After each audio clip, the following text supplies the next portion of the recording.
calling all out of all lovers. Christian has just released the last potential update for the beta branch, saying that is it now. Everything has been re-added back into the game, now just to work on fine-tuning things. He has also said he hopes to release this out this month for the main branch. And being as it is currently the 29th at 9 PM when I'm recording this, there is not many days left of this month. So this is going to be for everybody who is potentially going to be picking up that new update. I will say this, you are going to lose everything. If you do not want to lose everything, turn off your auto updates on Steam, continue to play the game, but please note that it probably won't be supported much longer. However, this is a new way that the game is going to be. We have a selection of maps. This is one of those selections. It's a little bit different to what you're used to. I will go straight in with what I would say is the important thing. Number one, I am on a creative world. We can now do a creative world, and we can now do a normal world that we're used to where we have finances, we take a loan out of the bank. The first thing that I would say to anybody is, if you're happy with where you start, press Q, bring up this menu, scroll all the way to the right hand side where we have rescue, click set rescue location,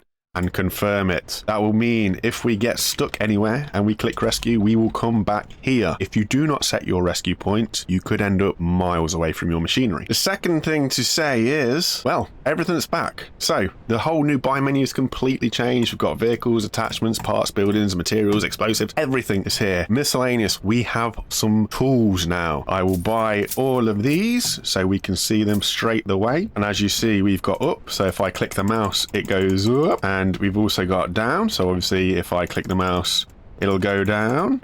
And we've also got a smooth tool, so if I click the mouse it'll smooth things out. It's a little bit tricky trying to get this one to work, but you see how it goes. It kind of smooths to the area around it, and then it'll eventually kind of pad itself back down to some sort of ground level. So they're new tools. They were to replace the right click. Obviously we could right click and the ground would terraform. That's that. Right, so the buy menu. This is the buy menu now. Excavators, world loaders, dozers, dumpsters, it's all there now. If you are looking for an attachment, obviously it's under attachments, and we've got a few things here now. So that is all hunky-dory. It's worth noting we have the info now. So you click on the info and it tells you which excavator it is for. It's for the EXB, for example. So if we go into the actual vehicles themselves, I'm like, okay, how do I know which excavator it is? We click on the info, it will tell us. This is an EXS, this is an EXM, and then this one is an EXB. So we've got it there as well. I'll just pull up this one for now. So we've got one of those. We'll pull in the brand new world loader, and that'll do for now. So I'll go into buildings, and this is where things get kind of funky. We've got a load of different conveyors now. Down conveyors, up conveyors, left and right conveyors, hoppers, storages, everything. And it's worth knowing, if I want to buy a load of straight conveyors, for example, I could keep clicking how many I want, so that'll buy me 4. But we also have the quantity box, and we can do this real easy. We can just hold the mouse down and scroll it, or we can just literally click and type. So I could type 4 in here, check out here. So everything is hopefully pretty self-explanatory now. All the different parts, paint, tracks and wheels, and all the different lights are all there. And when you buy this stuff, it all ends up in your inventory over here, or your toolbar, depending on how many stuff you buy. And you will have to configure this in your settings, in your controls. They don't come as standard, so you'll have to go into your controls, which is easy enough. Go here, go controls, go into, I think it's character, and we scroll all the way down towards the bottom of character, and you've got here toolbar 1, toolbar 2, and you'll also need to do a key for action. So currently you need to put that in somewhere, and interact as well. Interact and action might need doing, and your toolbars all the way through to 6. Nice and easy. This is how you get your stuff. So yeah, you saw the flare and it just dropped it in for me. That's brilliant. Now if I want to pick this up, you see I've got my numbers 1 to 6 across the bottom on the toolbar. If I look at the loader and I click the button, do I want to put this into my inventory? Yes, I do. So you see they've actually picked it up. It's now in my toolbar at the bottom. And to call it in again, same thing. We just click where we want it, and we get it airdropped in for us. Nice and easy. Okay, cool. How is digging? Digging is a lot different to what it was. As you've seen before, we've got a few cameras. This is the normal camera in the cab. This is a camera on the bucket. It's kind of cool, a little bit different. One thing I will say though is when you're digging into the terrain, the bucket goes underneath, obviously. So does the camera, and it can kind of get a little bit funky under here. The first thing that you'll notice is things feel a lot slower. So straight away, this is the general hydraulics, and it does feel a lot slower because there is an attempt by Christian to put in some sort of hydraulic feedback. So the tougher the dirt is to dig through, the sort of more resistance you get, the slower things will move. So you'll notice it more when you're curling the bucket. You can't really see it, but as I'm trying to curl this bucket, it is at a very slow, steady pace. Yep, we still get a few little higgledy-piggledy bits kicking out around the edge of the bucket. That's not a big deal. They're all fine-tuning assets, and that'll get worked on. But the dirt and the digging itself, it feels good. It does feel really nice. It feels really smooth. But like I say, for me, I'm a gamer. I probably like things to be a little bit quicker, and the guys are trying to put this towards more of a simulation kind of feel to things. So that's why there's that hydraulic feedback. That's why things are a little bit slower. It takes you time to do stuff, but it's not all bad because it's actually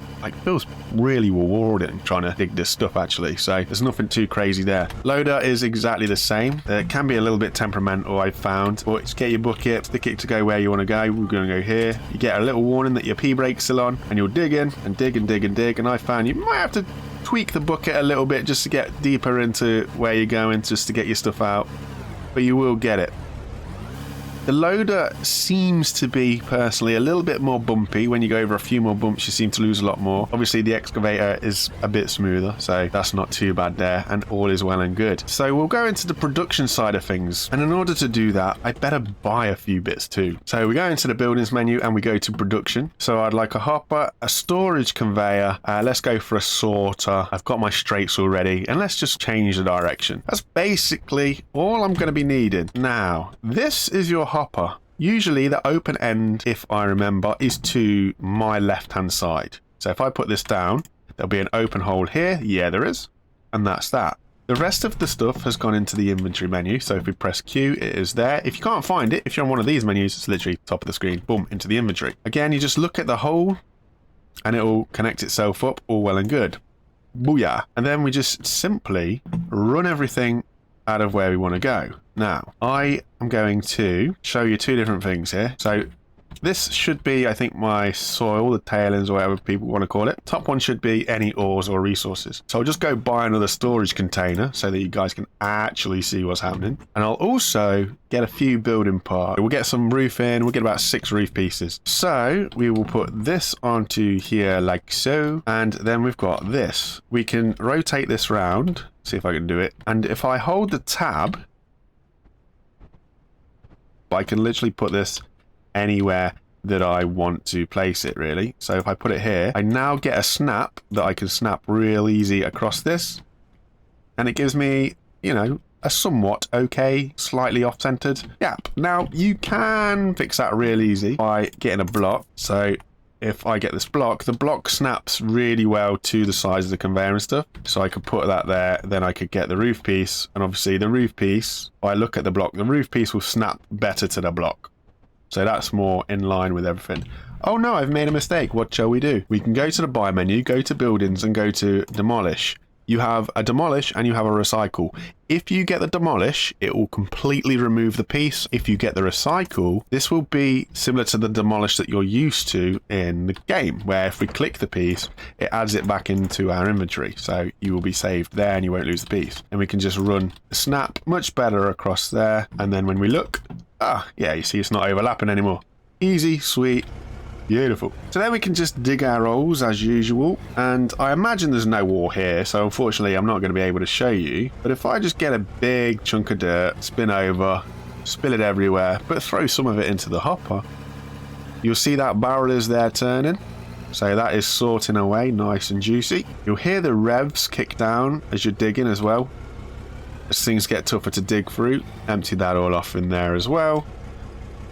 Lovely jabbly, loosey-goosey.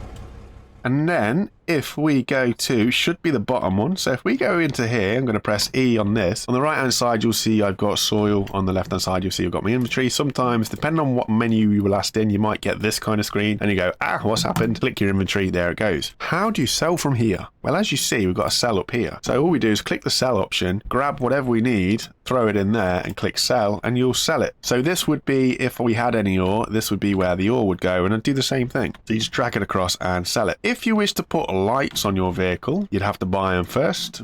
Let's just go buy a load of lights, shall we? Beacon lights, L. Let's just get 5, yeah. I go into the vehicle and I'll bring up the Q menu and I go on top left and go all the way to the left. We've got the vehicle options and you will see that you get a position light up on the vehicle itself to where that corresponding thing is. So for example, if I want to put lights on the front, I can look at 9, 7 is middle.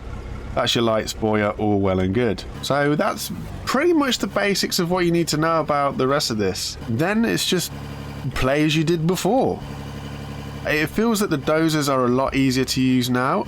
And on dozers, actually, that's a good point. The dozer blade is slightly different. You have to go into your settings, and then you have to go into the dozer blade tilt assist here and inactivate it. That will let you tilt the dozer blade yourself. If you have that activated, you won't be able to move the dozer blade, and it might get a little bit frustrating. That's where you go to sort that out. And basically, your dozer should be all well and good. I'll just pull one in, and I'll show you. In comes the dozer. So this is what I mean. So you see the bucket on the front? I can tilt it backwards, I can tilt it forwards because I've got it inactivated. If I go into the dozer tilt assist and activate it, save those, and resume the game, it's sort of reset its position, but now I'm pressing buttons, but it's not actually doing anything. So if you're having issues with the dozer, that's where it'll be. Dozer tilt assist, go in there. Take it off, make sure it's inactive, and then you'll be able to tilt that dozer blade where you like. Hope you guys enjoy it. It's kind of good. It'll take some little bits of getting used to. Things are a little bit different to how they were, but from here on in, it's just fine tweaking by the sounds of things. So hopefully, see you guys soon.